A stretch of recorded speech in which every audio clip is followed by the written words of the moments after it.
प्रदेश के बागपत में हुए ट्रिपल मर्डर में लगातार चौंकाने वाले खुलासे हो रहे हैं। मौलाना इब्राहिम की पत्नी इसराना और उनकी 2 बच्ची सोफिया और सुमिया की खून से सनी लाश कमरे में पड़ी थी, लेकिन इस लाश को सबसे पहले किसने देखा? मस्जिद के अंदर कैसे हत्यारे पहुंच गए? कैसे किसी को शक नहीं हुआ? सवाल ये है कि क्या मौलाना की पत्नी और बच्चियों की चीखें किसी ने ना सुनी या वो मदद के लिए भागी नहीं? इन सभी सवालों के जवाब अब मिल गए हैं,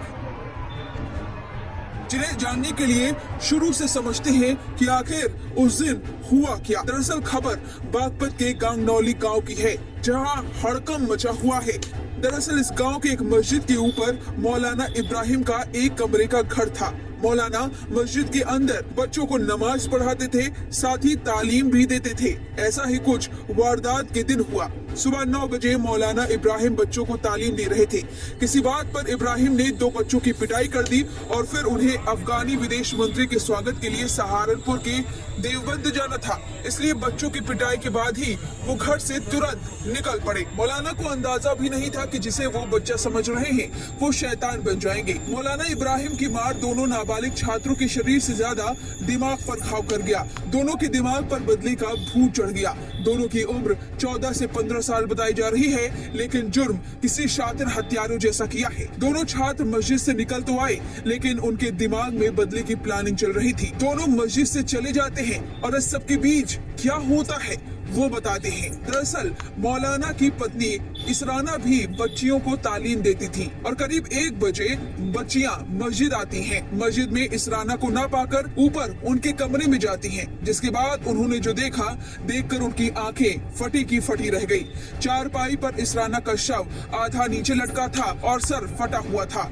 दोनों बच्चियां खून से लथपथ चारपाई पर पड़ी थी। किसी का सिर फटा हुआ था तो किसी के शरीर में इतने घाव थे कि कपड़े और चारपाई खून से लाल हो गए थे।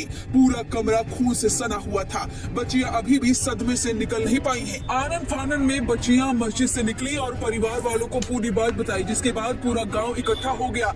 गांव में हड़कंप मच गया और गांव वालों ने जब देखा तो वो भी सन्न रह गए। इसके बाद मौलाना इब्राहिम को फोन करके पूरे मामले की जानकारी दी गई और साथ ही पुलिस को भी बुला लिया गया। पुलिस ने शवों की पोस्टमार्टम करानी चाहिए, लेकिन लोगों ने गुस्सा जाहिर किया और फिर मौलाना इब्राहिम घर पहुंचते हैं और पुलिस का शक सबसे पहले मौलाना इब्राहिम पर जाता है, क्योंकि घर का सीसीटीवी बंद था, लेकिन एक सीसीटीवी जो मस्जिद के बाहर लगा हुआ था वो चालू था। और यही वजह है कि पुलिस मात्र 6 घंटे में आरोपियों तक पहुंच पाई है।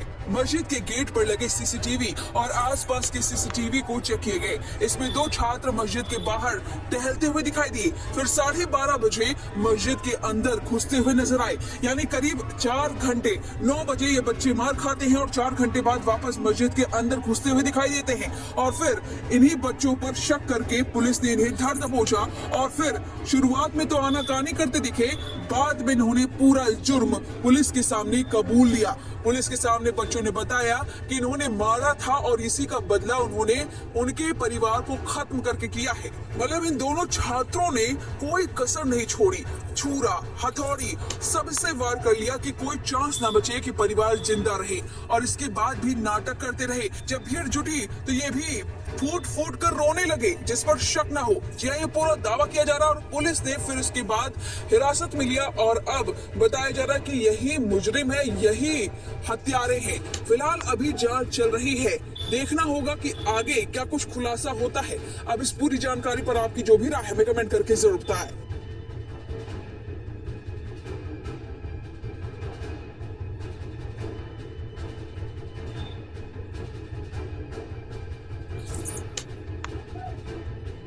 बागपत वाला जो मामला है ट्रिपल मर्डर का, इसमें क्या है? एक मेरी छोटी बहन थी, 2 भांजियां थी, इनका कत्ल किया गया है। हम ये रिक्वेस्ट करते हैं कि उनका खुलासा किया जाए।